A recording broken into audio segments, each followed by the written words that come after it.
Thanks for joining us this week on Email Geeks at Home Drinking Coffee. Join your hosts Chris Marriott and Paul Schreiner each week as they talk email marketing, life, purpose, faith, but mainly email marketing. If you're looking for some normalcy in these crazy times, you've come to the right place. Welcome back to Email Geeks at Home Drinking Coffee. The good news is we're still home and we're still drinking coffee. With me is I'm Paul Schreiner. With me is my friend, compatriot, Chris Marriott. Yeah, I don't know why I enjoy doing that to you every time, Chris, but I do. I know. Well, it's the anticipation. I think. When am I going to actually say it? When are you going to leave off? Are we going to overlap? I think that's adds a little bit of the excitement to the beginning of the show. And speaking of excitement, I could not be more excited about today's episode. I'm just going to lay it out there. I'm not going to say who it is yet, but I'm going to say we got a big get. Very, very exciting. You're going to get a behind the scenes look at a major television program, and we're very, very excited about that. But first, let's talk about our sponsors, Chris. Yeah, who is our primary sponsor, Paul? Well, it's audiencepoint.com, Chris. And I'll tell you what, I am so excited about the things going on. I had a phone call with a colleague in the industry today, and I walked away so jazzed about products we have, products that are coming down the pipe, where we're really going to be able to do some magic stuff in terms of responding to user signals, what's going on, and being able to do cool stuff with it. We've had a really, really pretty spectacular growth year, and I want to see that continue. And everything I'm seeing shows it's gonna. So super excited. Thanks to Audience Point for continued support. Who else do we have sponsoring us, Chris? Well, of course, as always, our junior sponsor is Email Connect, and super excited about what's going on at Email Connect as well. In fact, we're launching over the next between last week and next week, we'll have launched 3 RFPs for big brands. So awfully busy there, and very happy to be helping our customers partner with the right vendors. And so all is good there. And as we said, we're getting some really exciting guests, including today's guest. And I'm not sure that we need to wait. And I think we should go right to the action. I think so. All right. We'll see you on the other side with producer David. So we're back with today's guest, Flora Peijnenburg. I know I didn't even get close to the proper pronunciation, but I have been working on it. But hopefully at the end of the podcast, we'll be able to do it a little bit better. But thrilled to have you here today, Flora. In her home country of the Netherlands, she's known for lots of different things. She's the co-owner of Search and Finance, which we'll talk about. She has a law degree, HBO law degree. I did a little research on what that was, and it doesn't mean cable television. It's so interesting to hear. It's a way. It's how your education system is structured, but I guess it's fair to say she's a lawyer. She's also a singer, and we're going to want to talk about that. But I think what makes her such a fun guest for Paul and I have on is that she's also one of the top hosts in the U.S. and potentially globally, but in the U.S. of HGTV's House Hunters International, of which I am a massive, massive fan of the show. That's true. Massive fan. I can name every single one of their international, I'll call them hosts. They're all real estate agents or experts. But Flora is my favorite. Certainly I'm in the Netherlands. And but yeah, there you go. Flora's, so whenever, because she's not the only one in the Netherlands, and we won't name names, but Flora is definitely my personal favorite. And so we're absolutely thrilled that she's here today, a television star here on the program. So Flora, thank you again for joining us today. Oh, thank you guys so much for having me. You make me sound like a star. In this country, trust me, you couldn't walk the street. Oh, wow. Okay. I don't know if you're recognized in the Netherlands. You're moving here. I'm moving there, definitely. Well, and for fans at home who are unfortunate enough to not have watched HG International, it's a spin-off of the other HGTV show, House Hunters. And House Hunters is a show where a real estate agent works with a couple and in a specific location and helps them find a house or an apartment, depending on what it is they're looking for. House Hunters International is the international version of the show, and they do it in various countries. What I love about international is that it's a travel log as much as it is a show about people and their relationships and how they work out in their relationship, what house they're going to buy. Because what I love is, and the last show I watched of yours, the people were so far apart, and I love how you managed to try to have them meet in the middle. One wants to live in the city, one wants to live in the country. And that is always the case, by the way. I'm sorry for interrupting you, but it's always one wants to be right in the middle of the city center, and the other one wants to be it sounds like a different country. It's just difficult. And it makes it interesting. And also for a guy like producer David Inman, who can still at the young age that he is conceive of moving abroad and working abroad, it gives you some idea of the housing prices in what you can get for $2,000 or what you can get for $8,000 or what you can get. So again, it's a fascinating show. And again, I'm a massive fan of it, and I'm a massive fan of having Floor. And so again, welcome. So that's the show. So let's start at the beginning. Even before you joined the show, I'm assuming you were in real estate, but yet you got a law degree. So how did that? What was your plan coming out of university? What was the plan? Honestly, I had no plan, nothing at all. I started my law studies, and I kind of figured that I had to pay for that study. So that's why I started working in a pub. I used to work in a pub for, I think, 6 years. I used to work in the Royal Theatre. I've done a lot of small jobs to support my study in a way. And at the end, I just felt like I wanted something more serious. I could combine my studies with a normal job. And that's where I came across an ad or job interview thingy for real estate. And it was just back office. So sitting behind a desk, planning viewings, talking to clients, stuff like that. And that's what I applied for, and they hired me. And then I kind of started the real estate business. So it wasn't my plan at first, but when I was doing it, I kind of, when you get into the business, you start getting more interest, and you want to move forward and learn more. And then I kind of found out that it was my cup of tea in a way, my European cup of tea. So. So that's why I decided to stay in real estate. And I think, having studied law, that's a really good base, because, everything has to do with law and with legislation and stuff. And just knowing that you have that base when a client gets a purchase agreement or a tenancy agreement, or when there's anything wrong with a property, you just know, legally where you stand and what you can do. And that's just a really good way to help your clients out. Yep. And I apologize. I'm going to zigzag for a second, because Paul's probably so steaming. I can see steam coming out of his ears, because I skipped over the what is everybody drinking segment. And yes, because I wanted to take, yeah. Okay. I know. Fine. So, Floor, I was like, what is this show? Right, what is this place? I know. All right, well, Floor, what are you drinking? For me, it's 8 o'clock in the morning, so I'm drinking a white wine. No, I'm kidding. It's 8 o'clock at night, so I'm having a nice, well-deserved Chardonnay after a long, hard day of work. Got it. Well-deserved.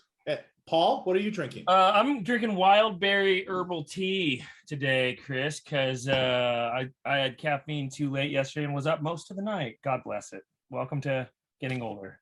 Oh, dear. Well, earlier today, I was drinking Santo Domingo coffee from the Dominican Republic. Oh, I'm so glad to hear which is awesome coffee. But that was for the first attempt to record this. Have you ever been to the Dominican Republic, Flora? It's the jewel of the Caribbean. Have you been there? It's no, gorgeous. I have not. It's amazing. But I think I heard a few stories in your podcast about it. She has watched a few. Yes, I have. Yeah, so you know the backstory. I wasn't sure. I hear the coffee is really good. So it is, and I actually do drink it because it is delicious. And I've been to the Dominican Republic. Paul, You haven't yet, have you? No, I have. I've been once, Chris, but there was a second trip that was teed up that didn't happen. Oh, and I think our fans know what happened there. Yeah, So, thank you for bringing that up. What am I drinking? I'm drinking Oh, yeah. ugly distilled water, bubbly water, whatever nice. you call it. From Ugly Yeah. Hugh. Ugly Hugh. He was a guest early in season 2, I think, Flora. He was an entrepreneur from the UK, and Yes. he was on our show Yeah. talking about his sparkling water. And I love that. What? I love that kind of drinks, where there's no added sugar in it. Exactly. But it There's does. nothing. It is water with a small twist. I like that. Yeah. Well, this is his fruit punch, which is you're not American, so you didn't grow up with a brand we known as Hawaiian Punch, but it tastes like watered down Hawaiian Punch to Americans. So it's actually very delicious. So Right. I'm having it now. So anyway, back to the program. We've gone around the horn. All right. So you got a law degree. You started work at a real estate firm, and I agree with you. Law and real estate do go hand in hand, I think, in having Well that. coupled. Yeah, well Absolutely. coupled. So fast forward, how did you hear about House Hunters International? How did you get on House Hunters International? Give us that story, because there's got to be something there. Oh, that was such a weird thing. I actually never heard of House Hunters before they asked me. I'm sorry, Chris. I guess So, it's only a US show. It is. I mean, we air it sometimes on TLC, but those are like very old Yeah. episodes of like years and years back. So I didn't really know it, but when I watched it, it's kind of the same as the the programs we have. We've got similar programs. And I was working at a real estate firm at that time, and I came across this really lovely couple, American couple, and they Yeah. were looking for a house, and they replied to a house we had in our listing, and I was a rental agent at the time, and I came in touch with them, and then I got a call, I think 2 weeks later, if I wanted to be on a TV show, and it was like a couple I spoke to who were looking for a place in the Netherlands, in Den Haag, where I live. And but I wasn't in the office at that time. So my colleague came to me and she said, there was this guy calling, asking if you want to be on an American TV show. I was like, what? I thought there was Opportunity something wrong. knocking. Yes. So I was like, okay. So I called him back, and then he's super nice, and he just explained everything. And he said, I know it's really weird, but we really want to be on this show called House Hunters International. And they asked if we, have a nice agent who would be up for that as well. And I said, well, have him call me. We'll see. Us Dutch are very direct, and we're also very, we call it sober, but not well. Right, sober, only up to a limit. Yeah, Right. exactly. To a point. So I was like, okay, whatever. And then they called me and asked me if I wanted to do a few interviews, kind of auditions in a way, I think. And I did a few interviews with New York. And then we shot the first episode. And apparently they liked me because I was able to come back. I could come back. So that's nice. Excellent. Yeah. And how long ago was this? I think this was in the end of 2019. I have not been doing it for a very long time. And as you already said, we have other agents in the Netherlands as well. And they try to, keep the variety in it. They don't want the same agent all the time because that can get a little boring. I think I do it like once every 3 months or so, Mhm. something like that. And that's been going on for 1.5, almost 2 years. 2 Cool. years already. Oh my God. Yeah, Right. it's 2021. Time flies when you're having fun. Exactly. And how do they come up with who? So now they have you, and they have the blonde woman. I can't remember her name. Sarah. What's her name? Sarah. Yeah. And I think that's the only two in the Netherlands, right? Well, they used to have a few others. I don't know where they went. I don't remember the others. I just remember, yeah. Well, this is what's going to happen to me as well. In 2 years, you won't remember me. I mean, maybe No, not with no, the no. exposure you're getting on this you know, Exactly. You're gonna your American fan base. I mean, if they removed you after this airs, if they try to remove you, there will the outcry from the U.S. will be because our audience will make sure that that never happens. So that's right. That's right. Good. So how do they match again? So now they know we've got Floor. How do they find the people who are coming to look for a house? Do they randomly? How does that happen? Well, as you said, I mean, it's a very big show in the US. A lot of people know it. So a lot of people also know that when they move to another country, they can always rely in a way on House Hunters International, you know? Right. So some people apply for House Hunters International and say, hey, we're moving to the Netherlands or to France or whatever. Can you help us out? We would like to be on the show. And then there's also the couples and the people that come through our network, through the agents. Because sometimes I've got, you know, a great couple, American couple, and I think, oh, you would be, you know, great on the show. Or this guy who recently moved to Rotterdam, who I thought, you know, he would be great on the show as well. And then I say, hey, how would you like to be on an American TV show? And then that's well, if they like him, then that's what happens. Right. Have you ever said to somebody, I can get you on a show, and then you pitch them to the suits at the network and they go, no, luckily I haven't, but I think it's because I have, that would be awkward. Yeah, that would be bad. Great way to lose a customer. Yeah, no. I think, you know, working for the network for 2 years, I think I kind of know what they're looking for. Yeah. So that's, and also, you know, you have to know your clients. Some clients are definitely not up for it, and others are. Yeah. And usually the people that are up for it are also, you know, they fit into the show. They're kind of like it's a I don't know how you say that, but like a two-way street. No, not, I don't know, whatever. You know. Well, what I mean?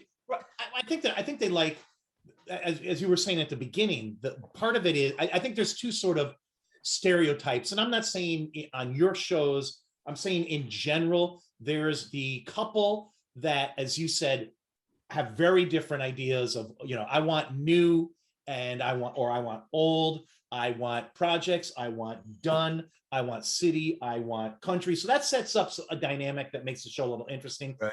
But I think you also often get stuck with the couple with unbelievably unrealistic expectations as to what their budget's going to get them. You know, they're we want 5 bedrooms, we want a pool, want an outdoor space for our dog, and our budget's $2,000 a month. I can just see your face go, oh, this isn't going to be a good one. Oh yeah, I have that a lot. I don't know what that is.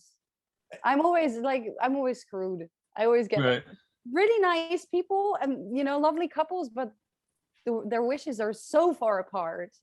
Right. Feels like I need like a magic wand or something. And do you ever, once it's over, do you ever have contact with them again where they say, great job, you were right? Or well, I guess if they didn't like your idea, they probably wouldn't contact you, but. Or they would. Or they would just say, why did you do this to us? Call me at night and speak into my voicemail and go like, what did you do? No. I do. Yeah, no, definitely. I keep in touch with some couples, and, you know, especially nowadays, it's easy because everyone is on Instagram and Facebook and through social media. It's just super easy to stay in touch. And also when an episode gets aired, I think months after we shot it. So definitely when you get the email of, hey, we're airing your episodes, then people will reach out and go like, oh, this is so exciting, and did you watch yesterday, and did you like it?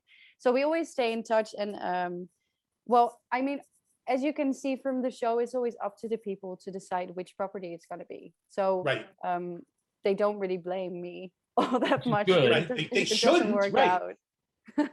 No, so that's okay. So, and Paul, I've got other sort of show type questions. I don't want to dominate like you sometimes do the other way around. I have no idea what you're talking about, Marriott. Well, I'll tell you what piqued my interest, Flora, was just the role that this show for you has been in terms of lead gen, right? Because I would imagine sort of within Amsterdam or, you know, sort of Netherlands as a whole, there are, it's a pretty tight real estate market. Like there's a lot of yeah. realtors, right? And so this really to me struck me as what a fantastic way to separate yourself from everyone else. So I'd really be curious, what could our watchers do in their own lives to sort of create that similar sort of perspective? I don't know, but I do think, again, I thought, man, I bet this has just caused her real estate career outside of the show to just take off. Would you talk about that? Yeah, I guess so. I mean, there's a lot of people coming through House Hunters who's have seen me on the show and then reached out to me through LinkedIn or through email or through our website. So definitely, but I think the key is, and that's a bit difficult, the key at this point is just having connections. And Right. that's, when you come to a whole different country, it's really difficult to have connections at all, Right. let alone in the real estate market. So it's just, I think at this point, especially when you move to Amsterdam, it's super wise to get an agent to help you out, even though it is expensive. Long term, it's going to pay you back, because Right. it's insane. The market is insane. Properties in Amsterdam are gone within a day. Is that right? Holy smokes. It's like, you've got a property that comes online and you've got at least 100 people, replying to it and saying that they want a viewing. And it's just insane. Right. If you buy a property in Amsterdam, you have to overbid at least 100,000 euros. Wow. And then no financial provision or whatever. So it's insane. It's insane. Well, that's interesting, the financial provision. So I know in England, their system of buying houses and mortgages is much different than in the US, where we finance, typically 80% of our house. There's obviously all cash offers. What's the typical deal look like in the Netherlands? Do they have mortgage? Do people have mortgages, or do they have to pay the entire price of the house in cash, or how does it work? So what we do is you go to a bank and you see what you can loan, and you can loan up to the entire price you're paying for the house, basically. It depends on your job, it depends on your stability, but you don't have to put in any money yourself, depending on how much you pay for a house. Because obviously you have to do, when you buy a house, you have to do an evaluation to see what the property is actually worth. Right. And that's the amount of money that you can loan from the bank. So if you overbid by 100,000 and the evaluator says, well, that's great. For instance, it's 400,000 asking price, you bid 500,000 and the evaluator says, well, I cannot go up to 425, then you have to pay 75 yourself. Right. So it all depends on the evaluation. If the evaluation is good and is the price that you bid, then you can loan the entire price. So you're that producer, David. So if you ever want to move to the Netherlands, A, you got a great agent, and B, you can borrow all the money. You don't have to save. And it's interesting you bring that up, Chris, because at lunch today, producer David did indicate he's really considering a move to the Netherlands. Well, you've got the top real estate agent there, producer David, and I know you don't talk during the show, but I'm sure you're writing down notes very, very quickly. So that's good. So another thing about this, and I want to talk more about the show, but now that we're on the real estate market, we'll stick there for a minute. What has changed, in the US during the pandemic, which affected all of us globally? Right. What we saw in the US was housing, an exodus from urban to rural suburb, both to rural. A massive increase in people purchasing second homes with the idea that they would vacation, at their own home in a warm place and stop going on expensive vacations. So the housing market outside of the inner cities exploded here. Low interest rates and rising house costs. So which is a big difference. And even in big cities like New York, you saw rents do something that is unprecedented, which is drop, because demand dropped so quickly. Was there any sort of impact in the Netherlands real estate market as a result of COVID, either a shift from wanting to live in the city to wanting to live in the country, or rental prices went down or went up? Well, honestly, all the prices went up.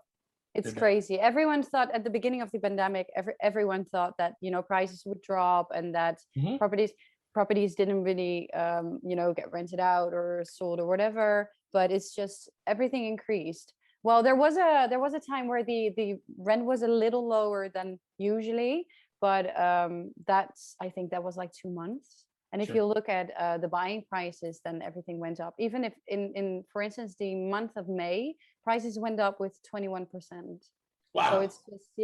it's just crazy. We should have planned ahead a little more for this pandemic, Chris. Bought all of the houses in Amsterdam. Oh yes. Oh my God. Yeah, our mistake was not to ask Flora to be on Right, a long time ago. 12 months ago, so that Right. she could then have gotten us some insider deals. We Right. Oh, botched that's it. on you. That is on you, Chris, because this was big mistake. And do real estate agents in the Netherlands, in the US, the seller pays the real estate agent? Is that the way it is in the Netherlands, or does the buyer pay the real estate agent? It depends. We've got two types. We've got the selling agent and we've got the buying agent. The buying agent is basically optional. If you come to the Netherlands or if you want to move house and you need help, then you can pay for a buying agent who's going to do the job that I'm doing on House Hunters, who's going to help you search, talk to connections, go with you to viewings, let you know what the best bid is, negotiate with the selling agent. That's what the buying agent does. And then you have the selling agent who's there to sell your house. So the seller pays for the selling agent and then the buyer pays for the buying agent. Wow. So that's in the US very different. It's just in that, as I said, when I'm looking for a new house, I get an agent and she or he shows me around and then she splits the commission with the selling agent if she doesn't have the listing. And so I have an agent who's going to negotiate for me, who's going to who does what you do, but I don't pay them.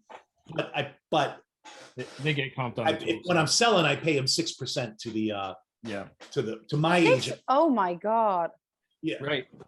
Well, and it works out that the 6% goes to the seller's agent, and then they split it 3%. Yeah, so the 3% to the seller, 3% to, unless you're the seller and the buying agent, right? In which case, that's a racket. Yeah, touching, yeah. Oh, so you know that game.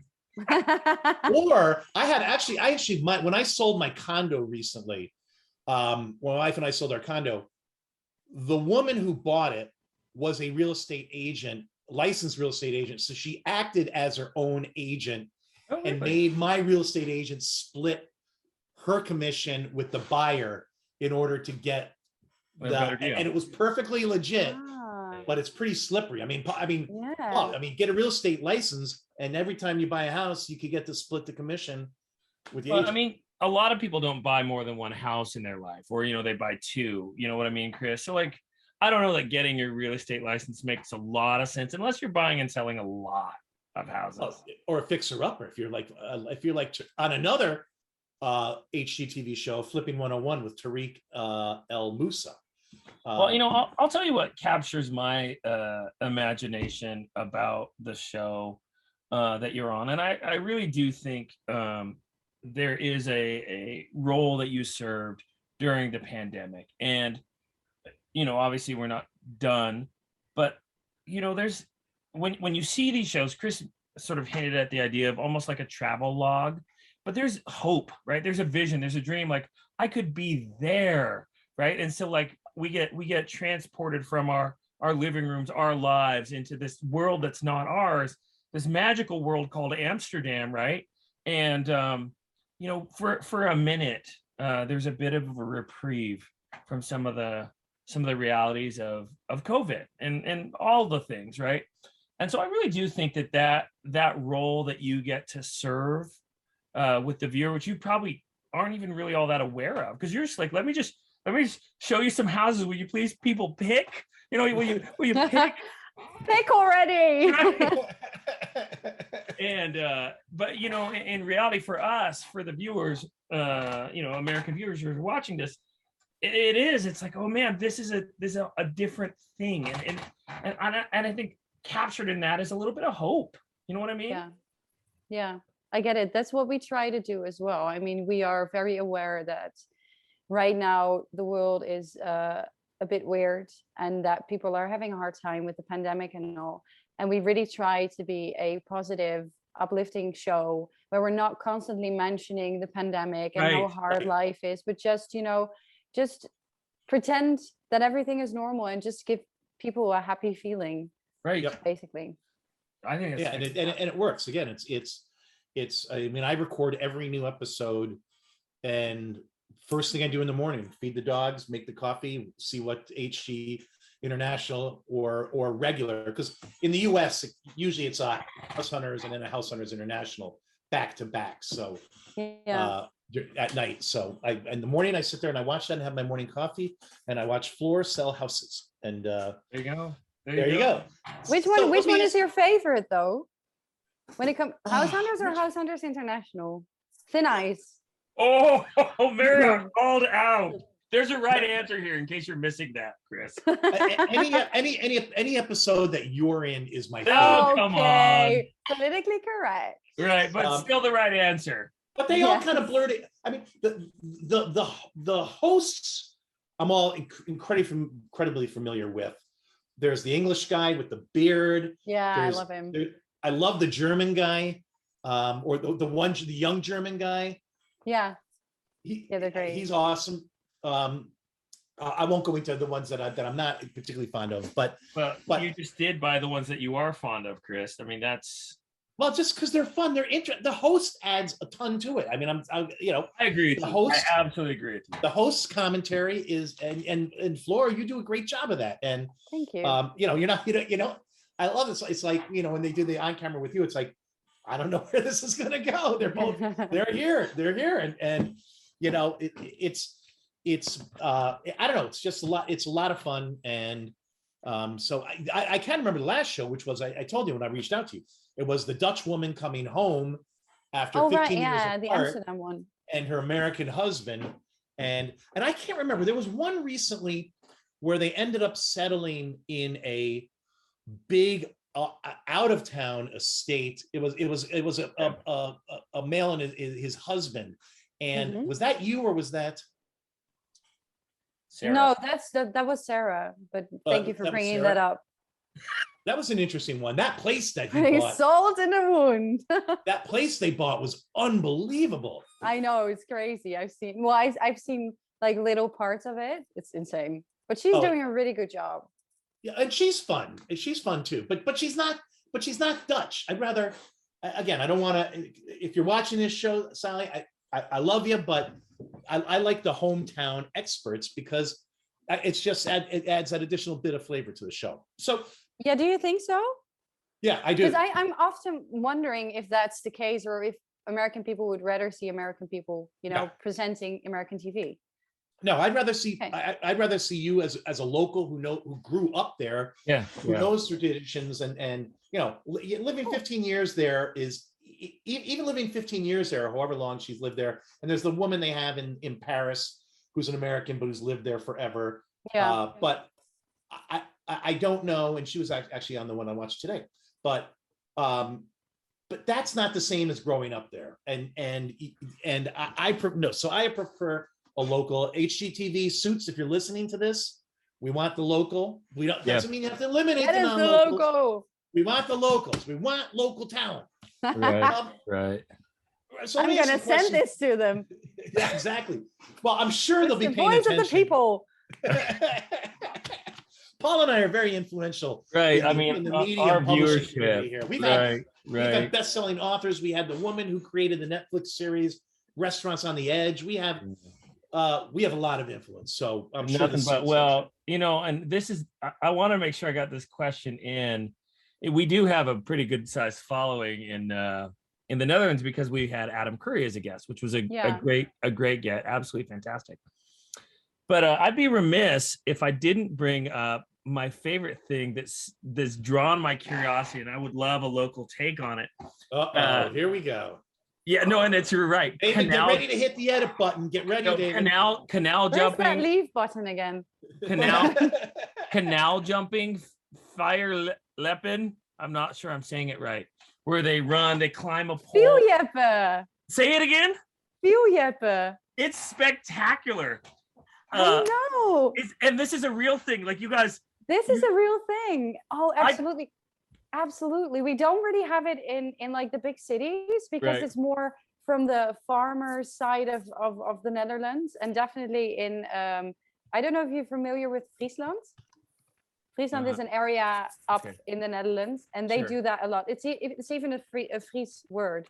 It comes from Friesland, and that's where you go with the pole into in water, and then you have to jump over it. And they have like tournaments and stuff. And it's a real thing. This is spectacular. I know, it's crazy.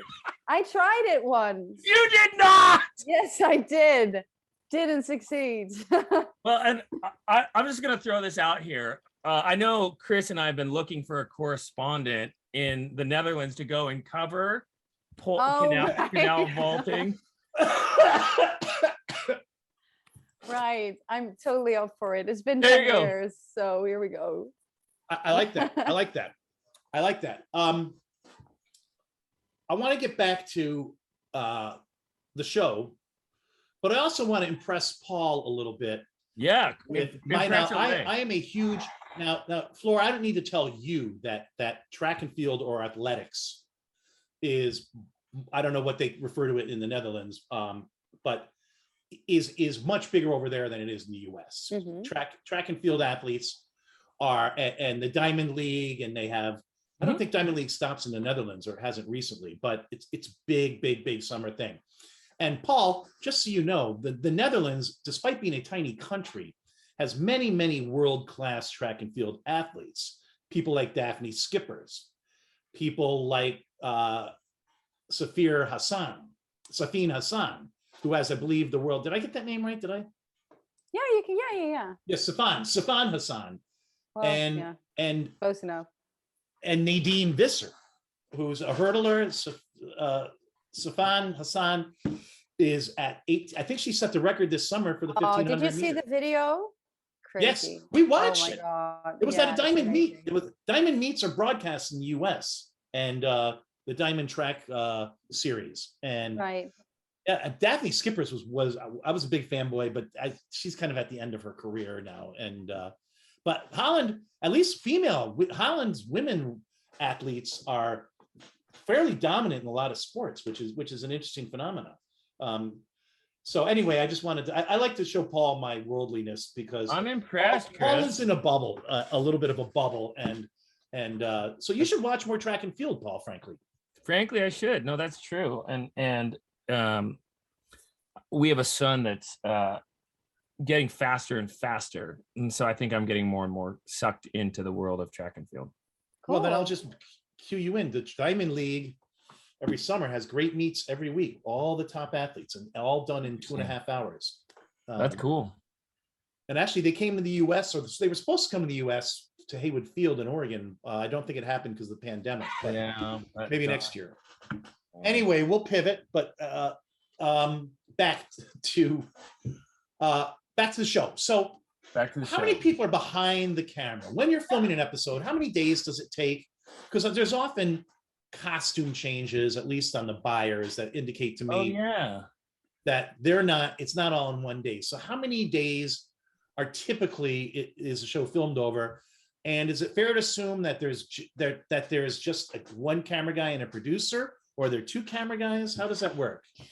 It depends, because we had the pandemic, so there was a time where we didn't have a lot of people, where we normally have more people, but there's always one cameraman, there's always a sound guy, then you've got the director who's asking the questions, and then you've got 2 fixers usually who make sure that the places look good and that everyone gets water and stuff. So approximately, with the people, I would say 8, 9-ish in total. That's a big crew. Yeah, that is a big crew. Yeah, but there's just, when you look at the equipment, it's just usually 1 or 2 cameras, and then the guy with the beam thingy. Right. I don't know how you call that. Yeah. I mean, do you ever have real bloopers on that too? Like, I can imagine that, like, these aren't actors, these are people who are looking at houses, and they're gonna say awkward things and do awkward things, and like, no, get rid of that. Yeah, that happens all the time, especially with me because I'm clumsy, Right. super clumsy. So, I trip down the stairs, stuff like that.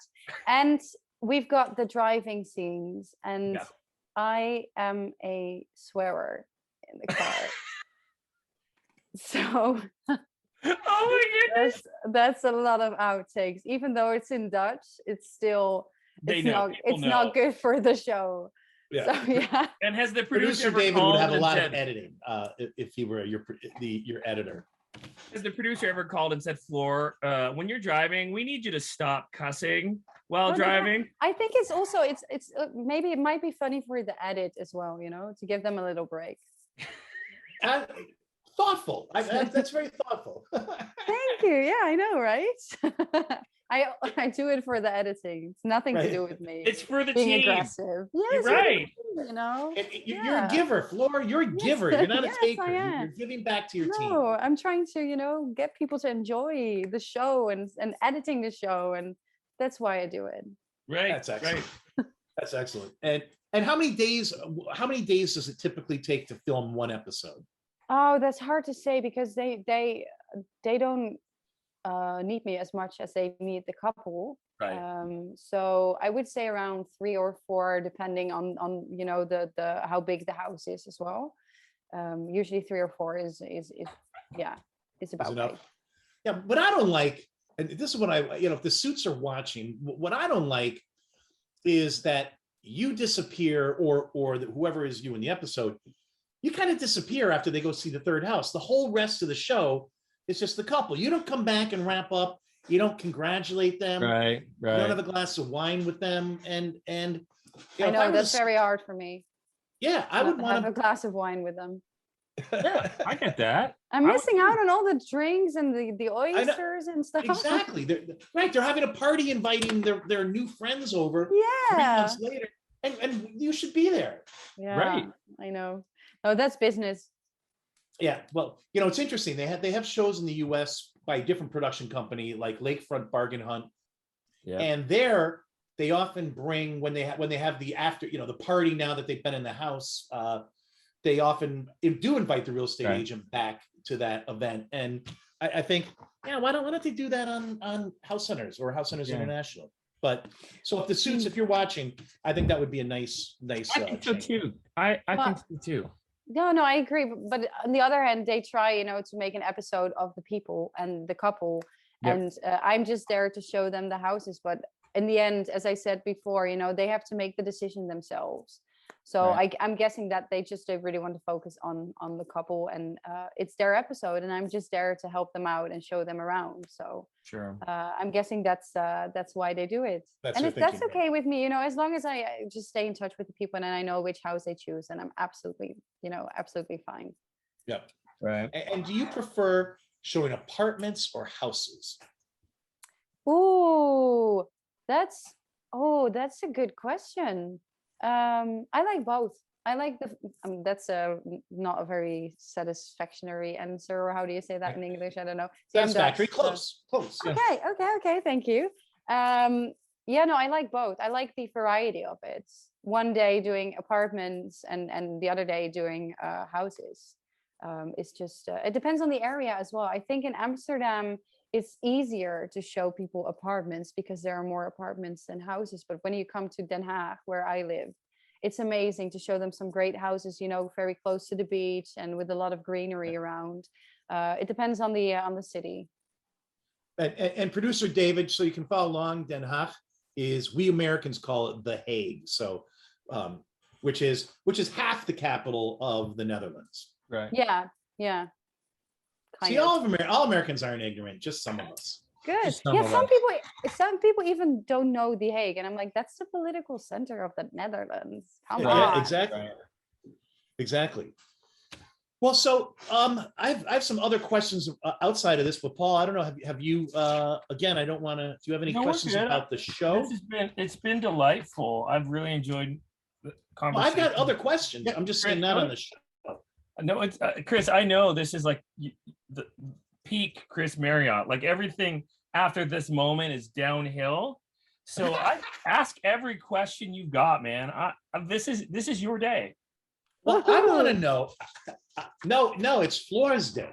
And I'm That is just here true. to facilitate. She's the buyer of the house, Right. and I'm the floor.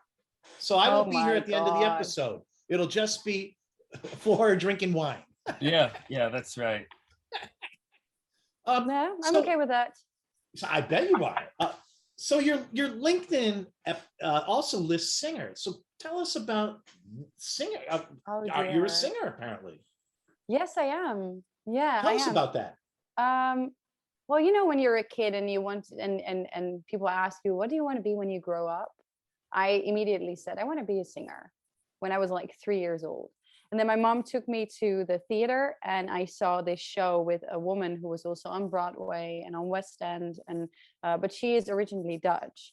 And I saw her and I heard her sing and I was like, oh my God, this is amazing. And I got the CD from my mom and I sang along to it. And then I thought, hey, oh, there are actually some notes that I can hit. And that's just I don't know, it's just something that I've been doing my entire life and I love it. It's my passion in a way, you could say. Do you perform like in venues, or have you been lead singer in a rock band? Or Well, I do have a musical duo with a friend of mine who is a guitarist and a pianist as well. And we do small venues. And the last one we had was in Brussels at the European Parliament. So that was quite a big one.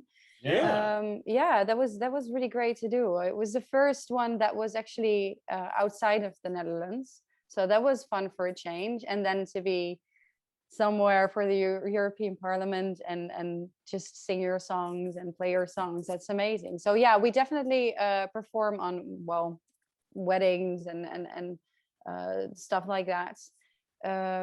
Yeah, that's basically what we do. That's it's a great right now, side gig. yeah, no, definitely. I mean, I was always, you know, convinced that I would do something with my singing because it was my passion.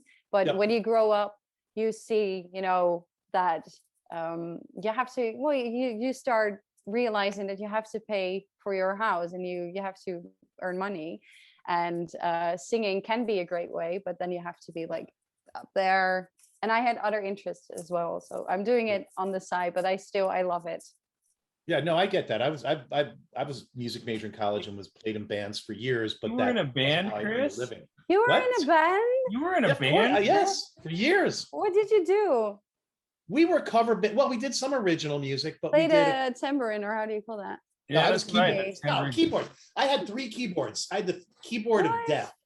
Well, I had and- 3 stacked on top of each other and was playing all 3 at once.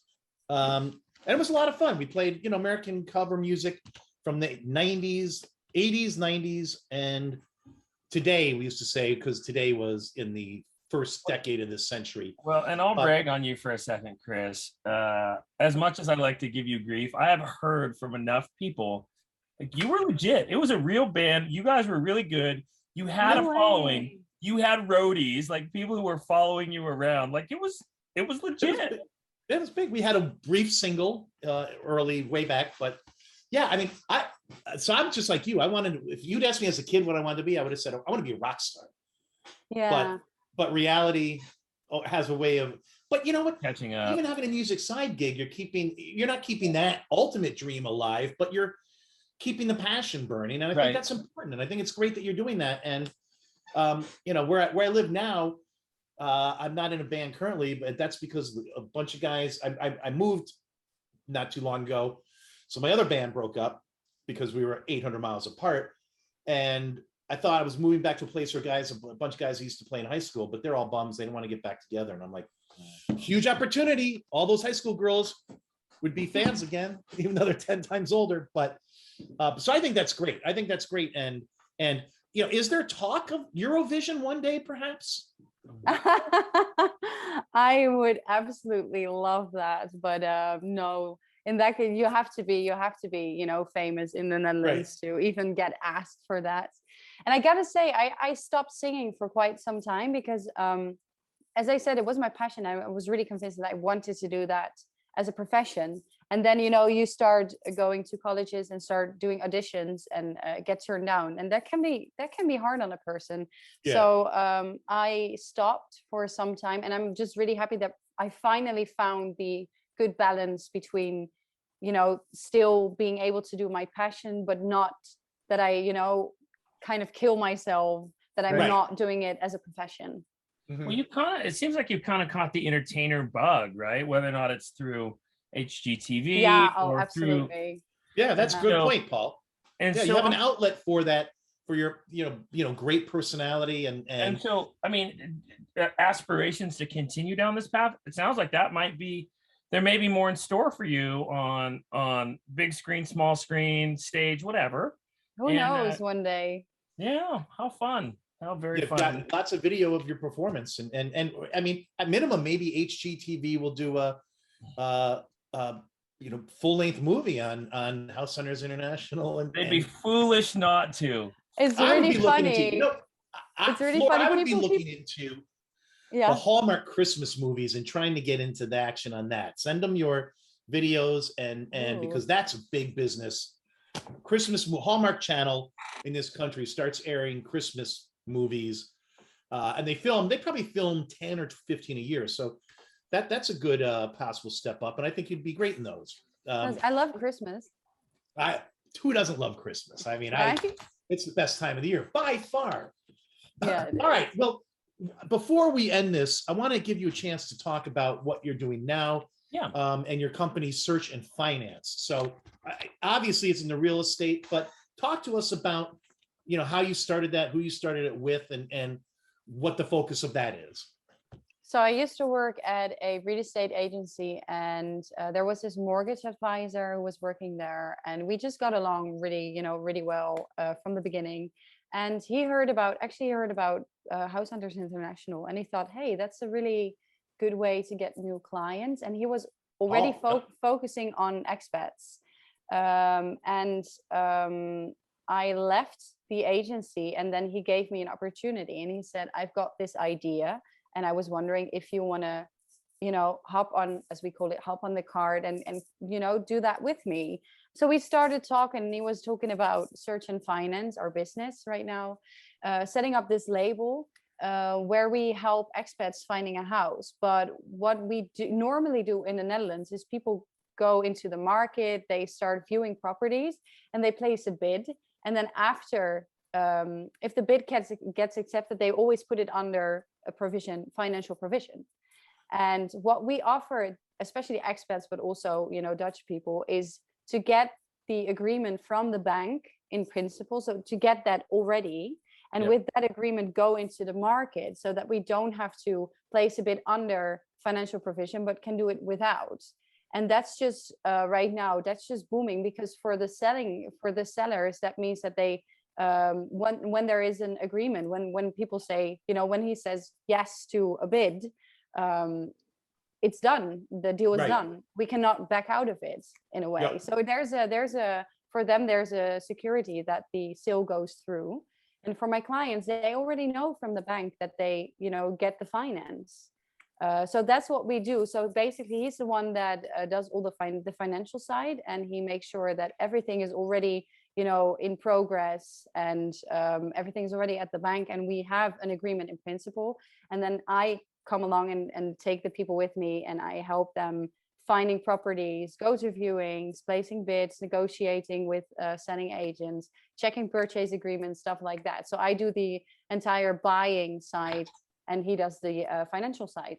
And that's what we offer, especially expats, because I can understand, when you come to a different country, for instance, in the UK, it's so different from the Netherlands, that's exactly. If you buy a house in the UK, you need a lawyer to set up the agreement. And so I can understand that when you come to the Netherlands and you want to buy a house, that you have no idea where to begin, where to look, what to do. And we are here to help them, because I know what it's like to move to another country and just be there and go like, okay, what now? So I'm trying to help the expats. That's what I do. That's a great niche, and where you have the definite expertise to do it. And Paul's question earlier about whether House Hunters helped. I mean, that absolutely helps you there, because particularly, as you said, Americans coming over, they know who you, if they have any brains, they've been watching House Hunters International, or at least the Dutch ones. Right. And they're going, I know her. And now she's got a company. I'm going to go to her. And to me, it makes a ton of sense having those two things connected. You're basically a turnkey house buying organization. Yeah, we are. And yeah, definitely. And did you put your company's name in English because you were looking for the expat community? Yeah, definitely. We always said that we would focus on expats, but because of the pandemic, we started looking for Dutch clients as well, because it was just difficult because people were postponing their move to the Netherlands. Right. But originally we wanted to just mainly focus on expats because, as I said, I know what it's like to move to a different country. Right. And I just really like the personal aspect of it, where I can really help people out, because as I said, people are standing here with empty hands going like, I have no idea where to begin. And I just really want to be there for them. And I can definitely understand if you don't know anyone in the country, it's nice to have an agent who can help you with the bigger things like buying a house, but also help you with finding a school for your kids, or even, where to go for grocery shopping and stuff like that. So and I think that's the aspect that triggers me the most. And I like that the most, to just help the people out. Yep. That's awesome. That's awesome. Well, good luck with that. How long has that company been open? We've been open since just a year, actually. We've been doing this for a year now. And if any people are listening or watching want to get in touch with you and you at the company, what's the best way to do that? We've got a website, www.searchandfinance.com, and then you should find us, or look it up on Google and go Search and Finance the Netherlands, and then there I am. All right. Or you can reach out to you on LinkedIn, because we know that works. You respond. Yeah, you can reach out to me on LinkedIn. You can reach out to me on Instagram. A lot of people use Instagram because it's just a little bit more low key and a bit easier. Right. So that's also a great way to reach out. Cool. Awesome. Well, you have been. I don't do Facebook because I'm never on Facebook. That's okay. Putting it out there. We're good with that. You have been so giving of your time. I really do hope that some of the folks that listen and watch connect with you and move to the Netherlands. I think that'd be a great outcome. Come to the Netherlands. Woohoo. And again, I mean, you were, as Paul said, generous with your time. Great discussion. Yeah. I learned a lot about one of my favorite shows and how it works. And I think a lot of people hopefully learn the same. And folks, if you haven't watched, again, it's a great show, and set your DVR to record it, because as Flora said, she's not in every episode, not even every Dutch episode. So you're going to have to get a bunch of them to get one that she's in, particularly because she was if it's The Hague, it's always me. Right. Yeah. Well, There we and go. it sounds like we may have picked up a correspondent today, Chris, to cover. Jeppe. Yep, that's right. That's right. That's right. Can you say it? No, I can't. We can't even say your name. That's also true. Really? Pronounce your name once for us. That hurts, man. It does. It cuts deep. Yeah, Pronounce your name once for us. Me? No, Flora. No, Pronounce- me. Yeah. What? No. Oh, I was being sarcastic, but you want me to say my name. Okay. Yeah. Got it. Floor Peijnenburg. Fun story about my last name, by the way. It's a breakfast cake in the Netherlands. It's very famous. If you come to the Netherlands and you see my last name, that's my grandfather's grandfather. Oh, wow. Fantastic. Yeah, so you can just see it in the shops and then try to pronounce it. It's Peijnenburg. See, my little name pronunciation tool didn't put the on the end of that G. It gave it a soft G, but I noticed the way you just said it, Peijnenburg. Oh, but that depends on the where you live, on the accent, because we've got people in the south that have like a soft G, and then I live in The Hague, and we've got the hard G. Oh, I thought the hard G. I thought the hard G was pretty prevalent. Yeah, well, I'm depends on the word. Okay. I tried to learn a little Dutch in college, but I didn't get very far. What did you learn? The only thing I can remember, and I don't even know if I'm saying it right. Well, because at the time, my parents, we lived in Belgium, and I knew that Belgium was split between French speakers, which I knew already, and Flemish speakers, which is close to Dutch. So I thought I should learn a little Dutch because there was a guy from Holland in my class. So the only thing I can remember, which I think it is, have you met my wife? But how What was that? It sounded like you sneezed. Well, that's because he did the. All right, I'm not going to humiliate No, myself. come on, Chris, keep going. You've got this. I just know. All I know is that Americans call it Gouda cheese. I say Gouda. Oh, good. Yeah. And I say Den Haag, not The Hague. So I did certain things kept with me, but clearly not any sentence that makes any sense. All right, and I'll have to go back in the annals and find out who he was and criticize his lessons. But we've loved having you on. Yeah, absolutely. We do want to know if you get footage of the flaginator or whatever it is that the thing you were talking about. We want you back on the show. Canal jumping, Chris. Let's just say it that way. It's canal jumping. We want canal. If you get some footage of canal jumping, better yet, of you canal jumping. Oh my goodness, that's the magic right there. I know, isn't that the magic? I cannot believe that you guys found out about Filia, but it's not that big in the Netherlands. I mean, everyone knows it, but it's not like super famous. So it's really funny. Yeah. All the better. Think of the eyeballs on our program. If we actually featured it, we could do its history, and you could interview some of the champions of the past, assuming there are any. But I think that's something we definitely need to consider. Oh, and then eat some Gouda cheese on the side. Yeah. I think it doesn't get any better than this. All right. Cool. Well, thank you, Laura. Again, thank you so much for your time. Thank you so much for having me. And we hope that we get a chance to talk to you again in the future. For cool. sure. All right. Well, thank you guys. Thank you. Ciao, all. Bye. And we're back. And another great background for producer David. Where are you today, David? Hey guys. Well, it's those 2 weeks of the year where it feels so nice outside in Tennessee. Paul can back me up. So I decided to work outside today. I rolled out my office chair into my backyard and posted up. There's not a cloud in the sky.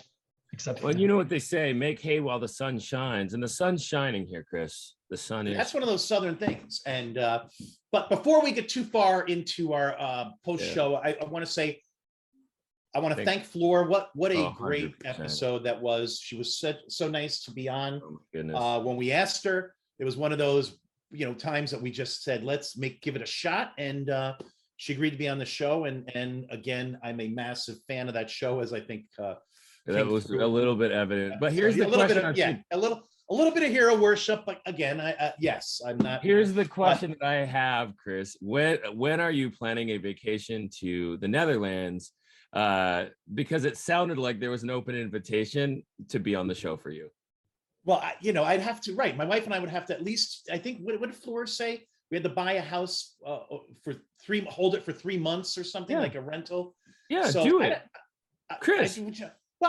Let's say, would our sponsors, your people need to see you. Would the suits fund us? That's my question. Do you think our sponsors would fund? Well, let's talk about sponsors, because Chris, one of the things that comes up, I don't know if it does for you. I actually get comments about this. Like, why don't you guys take on other sponsors, right? Because we always have the same two sponsors. It's not because we haven't had people ask, right? Like, but it's been a thing where, like, this is, we kind of want to, we don't necessarily want to sell out the whole thing and like, hey, we brought to you by this, that, the other, but just to keep it really focused. And what's been great is, and it helps that we both founded both organizations, right? Right. But you're right. We don't want to compromise our integrity. Now, however, for the right amount of money. Oh yeah, no, that's true. That's 100% true. We will take, if there's enough zeros on the end of that check. Do people still write checks? We're in, I think right. They do. We'll have branded merchandise, whatever you can think of. So money. We're gonna have monies.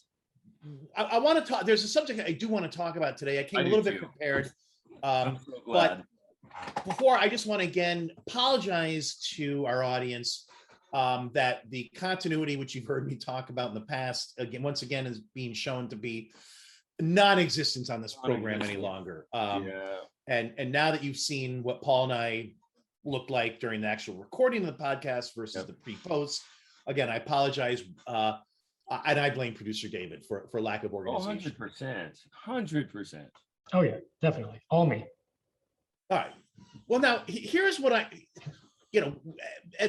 audience will also have come to recognize that we don't drop these episodes every week. Right. And I was concerned that this might be the last time we could speak to our audience before Halloween. So I wanted to talk a little bit about Halloween and some costume suggestions that I had for you. I like both. this. And also to show what the Halloween experience is at the Shriners versus producer David. So I prepared some things to talk about. Frankly, producer David, I fully expected you to have a Halloween themed decorations behind you. Yeah. But a missed opportunity. But anyway. So I wanted to talk a little bit about Halloween. You guys okay with that? Yeah, I think it's a great plan. And honestly, I'm excited to share my Halloween costume that I have. So we go through all this and then I'll share and you'll see how close we are. Okay, awesome. So first of all, if you're trick-or-treating in the Chattanooga area Which and you we have will be. limited time, the question is, and you can only hit Paul's house or producer David's house, which house do you want to go to? Well, here's how I help you make your decision. Right. Yeah. At producer David's house, you're going to get a full-size candy bar. Yeah. At Paul's house, you're going to get a fun size. And in fact, inherently, there is nothing fun about a fun size candy bar. You can't share it. It's one mouthful. So again, if you only have time for one of these houses, producer David's going to be handing out the full-size candy bars. Paul, fun size. So and we'll have producer David's address in the comments. Now, another element of Halloween, which I think the people appreciate, is the effort that people go into decorating their house. And so what's the entire experience? Not just what you get, but what's the experience of actually the trick or treat at that house? So here's from last year, an example of the decorations you can expect at producer David's house. I know it's a little hard to see, but there's lots of lights and fun stuff. And at Paul's, it's, spooky Halloween written on a pumpkin. You're not wrong. And this is the scary thing, Chris. Last year, I cut pieces of cardboard out and I wrote on it "scary skeleton" and "tombstone," and we just littered them around the yard. And so I'm not too far off. You're not far off at all. The sun out of there, you can see producer David's house and how lit up it is. It's a very nice house, as a matter of fact. But, it's eerie that you know this much about us, Chris. So that's again, if you only have time for one house, do you like good decorations and real candy bars, or do you like fun bars and cheesy decorations? And again, if you have time for both, do both. Paul's a good guy and he likes trick-or-treaters. Now I wanted to turn to some last minute ideas, because if you catch yourself ideas, that kind of stuff at the last minute and you don't know what you want to be for Halloween, here's some easy things you can do merely with a quick trip to the grocery store. Oh yeah. First one. Would you like to say what this costume is? That looks like dill pickle chips to me, and so I'm gonna say nothing. I got nothing. Dill pickle. Producer David, what do you got? It's got to be a chip on your shoulder, right? Oh, yes, beautiful. Nice. Going as a chip on your shoulder. Yep. Really, that's really good. But I think my costume's gonna outpace that one. Okay. Paul, now that you get producer David didn't need to be sort of told how this game plays. Yeah, he's smarter than we are. Here we go. Do not open until 2076. Is it a time capsule? Boom! Bing, ding, ding, ding, ding. But how do you spell time? THYME. There you go. Boom. All right. Now you guys are getting it. Nice. All right. I have one more. Again, last minute idea. You might even not need to go to the store for this. You might be able to find all of these things around the house. I probably But here's the last one. What in the world is this? Some sort of bag on their chest. I'm not sure.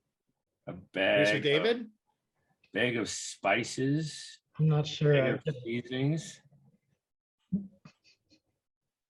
Paul. So yeah. What? So I mean, it's definitely a bag. I don't even know what else to. I can't really see, Chris. It looks like cinnamon, maybe garlic. A bag of. I'm disappointing you both. It's a spice rack. You're going as a spice rack. I don't get it. I'm sorry, Chris. I like that one. I like them all. This is a family program. I don't feel that crossed the line. So no complaints. It's all in good fun. Right. In fact, it's more fun than blood and gore, which is more traditional in many Halloween costumes. So anyway, that's my thoughts on Halloween, Paul. So what are your plans? What are you going to be this year? And producer David, what about you? Unless you now want me to send you one of these so you remember how to dress up like a time capsule. Well, I think what might make the most sense, Chris, is here. I'll show you. Maybe I can see this. Yeah. Close. Here we go. Copy image, open image in new tab. There it is. Okay. So Chris and David, I know you're already going to know what this is, right? Okay. So I'm going to share my screen here. I'm going as famous rapper Dwayne "The Rock" Johnson for Halloween this year. Yeah, that's going to be affecting that look is going to be what little difficult for you, don't you think? What do you mean? Because I'm not bald, Chris? Is that what it is? I could get a bald wig or something. Is it the shirt? It's the strange music. Listen, I'm dedicated to the craft of rap music, just like Dwayne "The Rock" Johnson. And, as a result, that's going to be my Halloween costume, I think. I like Dwayne "The Rock" wrestler better than Dwayne "The Rock" rap musician. I didn't even realize he wrestled. If you did Dwayne "The Rock" wrestler, producer David could go as the Undertaker because they were kind of big rivals. And Undertaker is a very scary costume too. What do you think, David? Do you like my famous rapper Dwayne "The Rock" Johnson? Yeah, one of the all-time great rappers. And the Undertaker, I would do that with you, but I did go as the Undertaker last year and the year before, so I don't know if I could pull it off. It's awkward. It's recycling those costumes. While you can do it 1 year, 2 years in a row, 3 years in a row. Yeah. The kids start to avoid your house because they're like, oh, that's the Undertaker's house. Exactly. Well, you know what?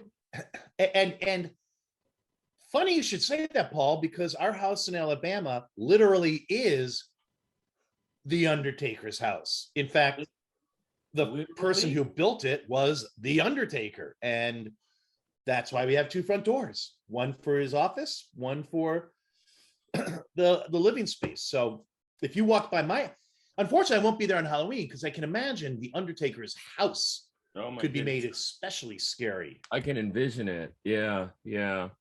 All right. Well, David, have you thought about what you're going to be for Halloween?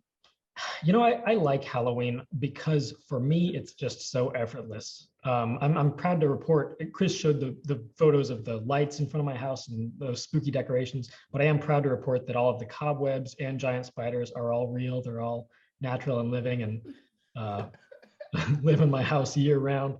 And then as far as costumes go, everything there is so effortless as well because I'm already so dangerously pale. All it takes is 1-2 accessories to really sell an effect.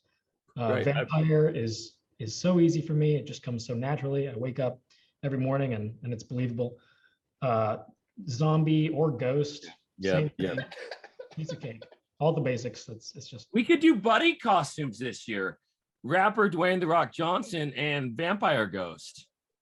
I mean, I don't know two that go together better than that. Salt and pepper. Oh, yeah, but.